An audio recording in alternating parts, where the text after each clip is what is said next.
Closing thoughts. First of all, huge thank you to all of you for being here. This is a wonderful annual celebration and reunion and networking opportunity, and I hope that this was, really good for you. It's always something that we love doing, and I want to give a particularly big thank you to Jen McCann for having been our wonderful MC.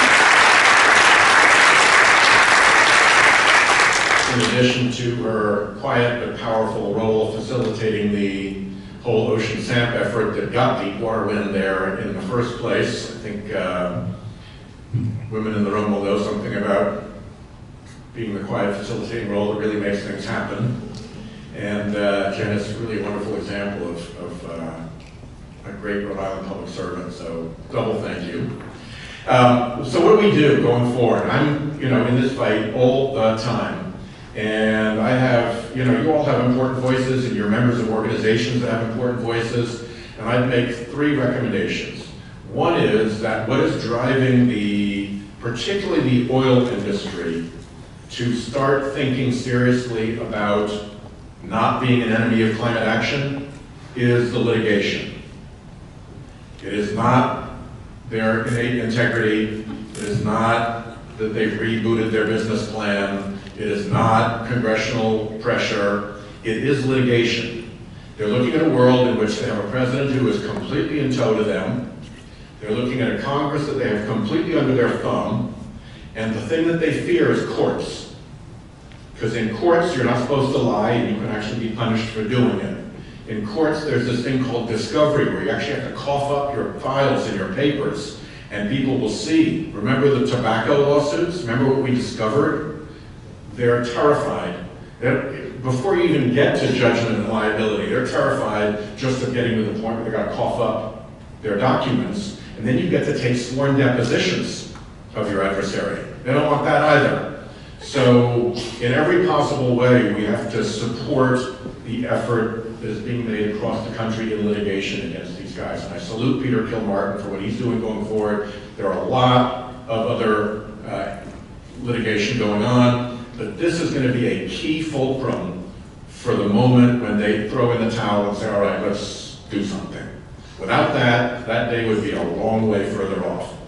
The second thing is that we need to hold everybody to account for what they do in Congress, particularly corporate America.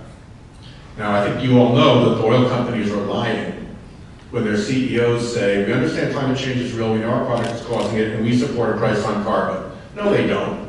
They say that. They say that so they can get through a cocktail party at Davos or through their country club or whatever without being scorned by their peers. But I can tell you that every single piece of their political, electioneering, and lobbying apparatus in Congress is still 100% dedicated to making sure that the thing they claim to seek never happens. And they need to be held accountable for that. That's going to be part of what they hate in discovery, because their communications with their lobbying and electioneering people are going to be public now, and they're going to look like the scoundrels that they are. But when you move away from the bad guys, the good guys ain't much better. Coke and Pepsi don't lobby hardly at all on this topic, and they've got great climate policies. In fact, their trade association, the American Beverage Association, is actually the way that they run money through to the U.S. Chamber of Commerce, which is probably the worst organization in terms of its power and its malevolence on climate change in the country.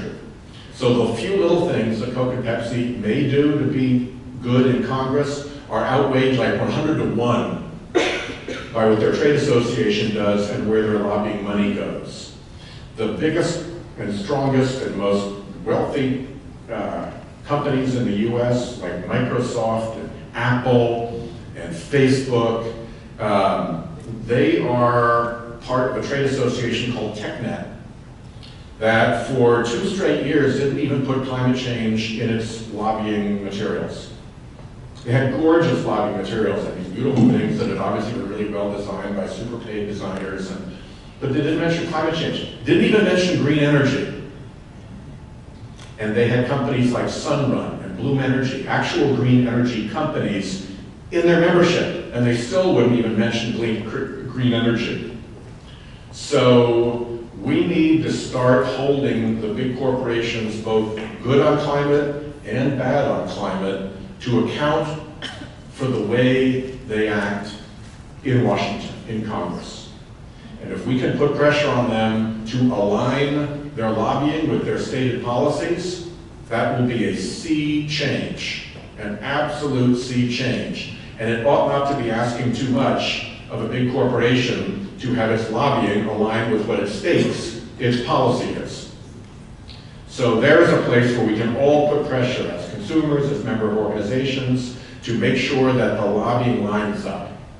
And the last thing, of course, is every chance we get to undo this disgusting power of dark money in our politics, we need to fight that. Because without dark money, this issue would have been solved years ago. Citizens United opened the unlimited spigots of money, which was instantly channeled through dark money channels. Before Citizens United, there was bipartisan work on climate change every single year I was in the Senate. In '07, in '08, in '09, bipartisan bills, bipartisan hearings, bipartisan travel to see the effects of climate change, bipartisan conversations, and by the way, a Republican candidate for president who ran with a good climate platform. Come January of 2010, the day that Citizens United is decided, from that moment, not one Republican has gotten onto one piece of serious climate legislation. Not one. The heartbeat of bipartisan activity was killed by the fossil fuel industry with the tools of dark money that Citizens United provided it. So this dark money business is the other side of the climate denial coin.